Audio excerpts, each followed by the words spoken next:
Hi viewers, welcome to our channel. ప్రస్తుతం మనతో పాటు దాము బాలాజీ గారు సీనియర్ జర్నలిస్ట్ వారితో ఒకసారి మాట్లాడదాం.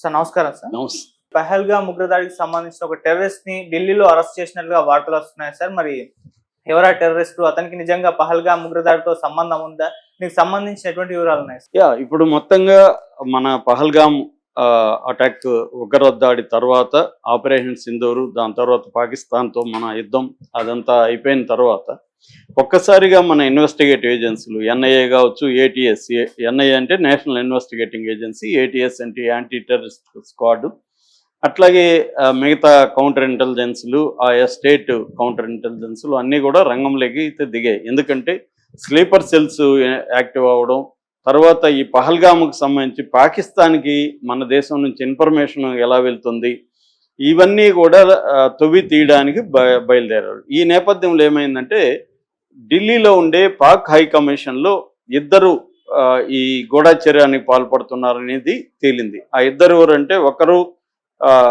ముజమిల్ హుస్సేన్ అనే అతను, రెండవ అతను డానిష్ అనే అతను. ఈ ఇద్దరితో సంబంధం ఉందనే మనకి జ్యోతి మల్హోత్రా ప్లస్ ఒక 7 మందిని అరెస్ట్ చేశారు. టోటల్గా ఇప్పటి వరకు ఏంటంటే 14 మంది ఇండియన్ పౌరుల్ని అరెస్ట్ చేశారు. ఈ 14 మంది కూడా ఇండియన్ పౌరులే, కానీ పాకిస్తాన్తో సంబంధాలు పెట్టుకొని ఇండియన్ సంబంధించిన రకరకాల ఇన్ఫర్మేషన్ని, సెన్సిటివ్ ఇన్ఫర్మేషన్ని వాళ్ళకి అమ్మేశారు, డబ్బులకి అమ్మేశారు. సో ఇందులో ఈ ముజమిల్ హుస్సేన్ కాంటాక్ట్లో ఎవరెవరు ఉన్నారనేది ఆరా తీసి ముజమిల్ హుస్సేన్ కూడా మనవాళ్ళు ఇక్కడ అతను హైకమిషన్లో ఒక డిప్లొమాట్గా ఉంటున్నాడు కాబట్టి అతన్ని డిప్లొమాటిక్ లాంగ్వేజ్లో పర్సోనా నాన్ గ్రాటా అంటారు. పర్సోనా నాన్ గ్రాటా అంటే అర్థం అన్వెల్కమ్ గెస్ట్ అని. ఇది లాటిన్ పదం. అంటే ఎవరైనా మన దేశంలో వేరే దేశపు డిప్లొమాట్లు ఉంటూ మన దేశానికి వ్యతిరేకంగా ఏమన్నా చేస్తుంటే వాళ్ళని పర్సోనా నాన్ గ్రాటా కింద ప్రకటించి వాళ్ళ దేశానికి పంపించేస్తారు. అలాగా ఇతన్ని పంపించేశారు వాళ్ళ దేశానికి, పాకిస్తాన్కి. అయితే ఇప్పుడు ఇతనికి టచ్లో ఎవరెవరు ఉన్నారు అని ఆరాధీసే క్రమంలో ఢిల్లీకి సంబంధించిన మహమ్మద్ హరూన్ అనే ఒక అతన్ని నిన్న అరెస్ట్ చేశారు. ఈ మహమ్మద్ హరూన్ ఎవరు అంటే ఇతను ఒక స్క్రాప్ వ్యాపారం చేస్తుంటాడు ఢిల్లీలో. నీలాంపూర్ అని నార్త్ ఈస్ట్ ఢిల్లీ అనమాట. ఈ సీలాంపూర్లో ఇతను ఒక 3 అంతస్తుల భవనం ఉంది. అక్కడి నుంచి తను స్క్రాప్ వ్యాపారం చేస్తుంటాడు. ఇతనికి ఈ ముజమిల్ హుస్సేన్కి సంబంధాలు ఉన్నాయి. ఇతను అనేక సార్లు పాకిస్తాన్ వెళ్ళాడు. యాక్చువల్గా పహల్గామ్ జరగక ముందు కూడా ఇతను ఏప్రిల్ 15న వెళ్ళాడు. ఏప్రిల్ 22న మనకు పహల్గామ్ దాడి జరిగితే ఏప్రిల్ 15th వెళ్ళి ఏప్రిల్ 25th మళ్ళీ ఇండియాకి వచ్చాడు. అంటే జస్ట్ పహల్గామ్ దాడి జరగక ముందు వెళ్ళడం వల్ల ఇతని మీద అనుమానాలు కూడా వచ్చాయి. అట్లాగే ఇతను వీసా మోసాల్లో కూడా ఉంటున్నాడు. ఒక ఫేక్ వీసా రాకెట్ కూడా ఇతను నడిపినట్టుగా ఎవరితో ఈ ముజమిల్ హుస్సేన్తో కలిసి నడిపాడు. ముజమిల్ హుస్సేన్కి ఇతనికి మధ్య ఆర్థిక లావాదేవీలు కూడా, ఒక బ్యాంక్ అకౌంట్ ఓపెన్ చేసి మారు పేరుతో అందులో డబ్బులు వేస్తే అది ముజమిల్ హుస్సేన్కి వెళ్తుంది. అలాగా ఇతను ముజమిల్ హుస్సేన్ కలిపి ఒకటేమో ఈ ఫేక్ రాకెట్, వీసా రాకెట్, రెండోదేమో ఇన్ఫర్మేషన్ పాకిస్తాన్కి అందజేయడానికి ఇతను వెళ్తున్నాడు. సో ఇది అరెస్ట్ చేశారు. అయితే ఇప్పుడు అతని వాళ్ళ బ్రదర్ వచ్చి వాసిము, సో తర్వాత వాళ్ళ బ్రదర్ భార్య షబీనా, తర్వాత వాళ్ళ అమ్మ రుకియా బేగం, వీళ్ళు ముగ్గురు కూడా మీడియాతో మాట్లాడారు. వాళ్ళ వెర్షన్ ఏంటంటే అసలు ఇతనికి ఈ ముజమిల్ హుస్సేన్కి ఎటువంటి సంబంధం లేదు. ఇతను ఫేక్ రాకెట్ కూడా, వీసా రాకెట్ నడపలేదు. ఇతను పాకిస్తాన్ ఎందుకు పోయాడంటే ఇతనికి 2007లో ఒక పెళ్ళయింది, 3 పిల్లలు. అయితే అతని భార్యతో విడిపోయాడు. దాని తర్వాత ఇతనికి పాకిస్తాన్లో గుజరాన్వాలా అనే ప్లేస్లో వీళ్ళ కజిన్ ఉంది. ముస్లిమ్స్ కజిన్స్ని కూడా పెళ్లి చేసుకుంటారు. హిందూస్ చేసుకోరు కానీ ముస్లిమ్స్ అలా వీళ్ళ కజిన్ని పెళ్లి చేసుకున్నాడు కరోనా లాక్డౌన్ పీరియడ్లో. అందుకోసమే ఆమె కోసమే వెళ్తుంటాడు ఇప్పుడు పాకిస్తాన్కి. అది అనేక సార్లు లీగల్గా ఆయన వీసాలు తీసుకొని వెళ్తున్నాడు తప్ప ఎప్పుడు కూడా అక్రమంగా వెళ్ళలేదు. సో అలాగే ఏప్రిల్ 15th కూడా వెళ్ళాడు. అతనికి తెలియదు పహల్గాము ఈ వ్యవహారాలు ఏం తెలియదు, మామూలుగా భార్య కోసం వెళ్ళాడు. అది జరిగినాక ఇంకా అక్కడ ఇబ్బందులు ఉన్నాయని వచ్చేసాడు. అనేది వాళ్ళు చెప్తున్నారు. పైగా అతనికి ఆరోగ్యం కూడా బాగాలేదు, అతను ఆర్థికంగా కూడా గొప్పగా లేడు, మా ఫ్యామిలీలో అందరికంటే కూడా ఆర్థికంగా ఇబ్బందిలో ఉండేది అతనే, మరి ఇంత డబ్బులు ఉంటే మీరు చెప్పినట్టుగా ఆర్థికంగా ఎందుకు ఉంటాడు అనేది వీళ్ళు చెప్తున్నారు. ఏదేమైనా అతన్నైతే మన లక్నో కోర్టులో ఉత్తరప్రదేశ్ ఏటీఎస్ వాళ్ళు దీన్ని అరెస్ట్ చేసింది. అందువల్ల లక్నోలో ఇతన్ని కోర్టులో పెట్టారు, కోర్టు రిమాండ్ పెట్టింది, ఇప్పుడు అతన్ని విచారిస్తున్నారు.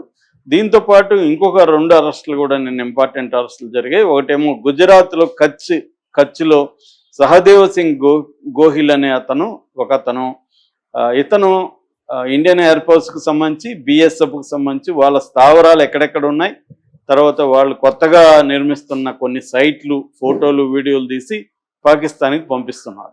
సో ఇతను ఏంటంటే ఇతన్ని ఒక అమ్మాయి ట్రాప్ చేసింది, పాకిస్తాన్ అమ్మాయి అదితి భరద్వాజ్ అనే పేరు పెట్టుకొని ఒక అమ్మాయి ఫేస్బుక్లో ఎక్కడ ఇతనికి పరిచయం అయింది.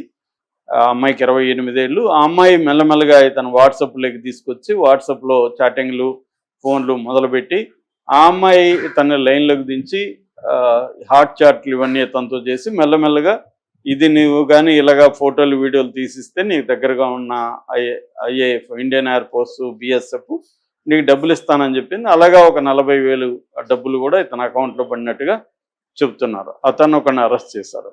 ఇతను ఏంటంటే దయాపర్ అనే ప్రాంతంలో హెల్త్ కేర్ వర్కర్గా ఉంటున్నాడు. సో ఇతని గురించి డీటెయిల్స్ నిన్న సీనియర్ ఏటీఎస్ ఆఫీసర్ సిద్ధార్థ్ వివరించాడు. అట్లాగే రాజస్థాన్లో డీగ్ అనే ప్లేస్లో కాశీ అనే ఒక 32 ఏళ్ళ యువకుడు కూడా ఫోన్లో రెగ్యులర్గా పాకిస్తాన్ వాళ్ళతో టచ్లో ఉన్నట్టుగా గుర్తించారు. అక్కడ పాకిస్తాన్ హ్యాండ్లర్స్ కొంతమంది ఐఎస్ఐ హ్యాండ్లర్స్ ఇతని టచ్లో ఉన్నారు. ఇతను చాలా విషయాల్ని ముఖ్యంగా ఆపరేషన్ సింధూర్కి సంబంధించి ఇతను ఇక్కడ కొన్ని విషయాల్ని కనుక్కొని దాన్నంతా కూడా వాళ్ళకి ముందుగానే చేరవేస్తున్నట్టుగా చెప్తున్నారు. అంటే పాకిస్తాన్కి సంబంధించి చాలామంది ఎస్పినేజ్లో పాల్గొన్నారు. ఎస్పినేజ్ అంటే గూఢాచర్యంలో పాల్గొన్నారు. వాళ్ళందరి వివరాలు తీస్తున్నారు. ఇది ప్రతి దేశం చేస్తుంది. మన దేశం కూడా పాకిస్తాన్లో గూఢాచర్యం చేస్తుంది. అక్కడ దొరికినప్పుడు మన వాళ్ళని కూడా అక్కడ అరెస్ట్ చేస్తారు. అయితే ఇక్కడ ఏంటంటే డబ్బులు చూపించి మనం చాలా సినిమాల్లో అమెరికన్ సినిమాల్లో చూస్తుంటాం. వాళ్ళు సిఐఏ వాళ్ళు ప్రతి దేశంలో కూడా కొంతమంది అసెట్లను పెట్టుకుంటారు, కొంతమంది ఇన్ఫార్మెంట్లు పెట్టుకుంటారు. ఆ నెట్వర్క్స్ అనేవి ఉంటాయి వాళ్ళకి. అది ఒక్కోసారి మిలిటరీకి సంబంధించిన వాళ్ళు కానీ మాజీ మిలిటరీ వాళ్ళు కానీ చేస్తుంటారు. కొన్నిసార్లు సివిలియన్ హెల్ప్ కూడా వాళ్ళకి అవసరం అవుతుంది లోకల్గా. అలాగా ప్రతి దేశపు స్పై ఏజెన్సీలు ఇతర దేశాల్లో తమ నెట్వర్క్లను పెట్టుకుంటుంటారు. కాకపోతే మన దేశంలో వేరే వాళ్ళు చేసినప్పుడేమో అది దేశద్రోహంగా పరిగణిస్తాం. మన వాళ్ళు వేరే దేశంలో చేస్తే ఆ దేశం వాళ్ళు మన వాళ్ళని దేశద్రోహులుగా పరిగణిస్తారు. ఇది సహజమే, ఎందుకంటే ఏ దేశం ఆ దేశంకి కట్టుబడి ఉంటుంది. కాబట్టి వేరే దేశాల్లో పోయి మనం చేస్తే వాళ్ళు దొరికితే మనల్ని వాళ్ళు దేశద్రోహులుగా పరిగణిస్తారు, మనమేమో వాళ్ళని వీరులుగా పరిగణిస్తాం. ఇది ప్రతి దేశంలో ఉండేది. అందువల్ల ఇప్పుడు ఏంటంటే మన దేశంకి థ్రెట్ అనేది పాకిస్తాన్ నుంచి ఉంది. కొన్ని వేల మంది ఇప్పటి వరకు పాకిస్తాన్ టెర్రరిజం వల్ల మన వాళ్ళు చనిపోయారు. దానివల్ల ఏంటంటే ముఖ్యంగా పహల్గామ్ తర్వాత చాలా సీరియస్గా దీని మీద దృష్టి పెడుతున్నాయి మన ఇన్వెస్టిగేటివ్ ఏజెన్సీలు. అంటే ఇండియా నుంచి పాకిస్తాన్కి ఎలాంటి ఇన్ఫర్మేషన్ పోతుంది, ఎందుకంటే చాలా థ్రెట్లు విపరీతంగా వస్తున్నాయి. మసూద్ అజర్ జైష్ ఇ మొహమ్మద్ ఫౌండర్ అతను ఓపెన్గానే లెటర్ రిలీజ్ చేశారు. నా కుటుంబంలో 10 మందిని చంపారు కాబట్టి మీ దేశంలో నేను విపరీతంగా అల్లకొల్లం సృష్టిస్తానని అతను ప్రకటించాడు. తర్వాత అహ్మద్ చౌదరి వాళ్ళ మిలిటరీ డీజీ ఆయన మీరు మాకు వాటర్ ఆపితే మీ ఊపిరి ఆపుతాం అంటున్నాడు. సో వాళ్ళకి ఏంటంటే కన్వెన్షనల్ వార్ఫేర్లో ఇండియాని జయించలేరు కాబట్టి ప్రాక్సీ వార్ ప్రచ్ఛన్న యుద్ధం అనేది వాళ్ళు పాకిస్తాన్ చేస్తుంది. సో మన దేశంలో టెర్రరిస్ట్ యాక్టివిటీలు చేయడం కావచ్చు, మన దేశం ఇన్ఫర్మేషన్ అంతా వాళ్ళు తీసుకొని ఎక్కడెక్కడ వీక్గా ఉన్నాయి దాన్ని ఎట్లా అటాక్ చేయాలి ఇవన్నీ వాళ్ళు చేస్తున్నారు. కాబట్టి ఇది ఖచ్చితంగా రాజద్రోహం కిందకు వస్తుంది. తర్వాత ఇండియన్ సెక్యూరిటీ అండ్ సావర్నిటీలకు భంగం కల్పించడం వస్తుంది. కాబట్టి శిక్షలు కూడా తేలితే మాత్రం శిక్షలు కూడా సీరియస్గా ఉంటాయి. సో ఈ నేపథ్యంలో ఢిల్లీలో ఇతను దొరకడం మాత్రం ఒక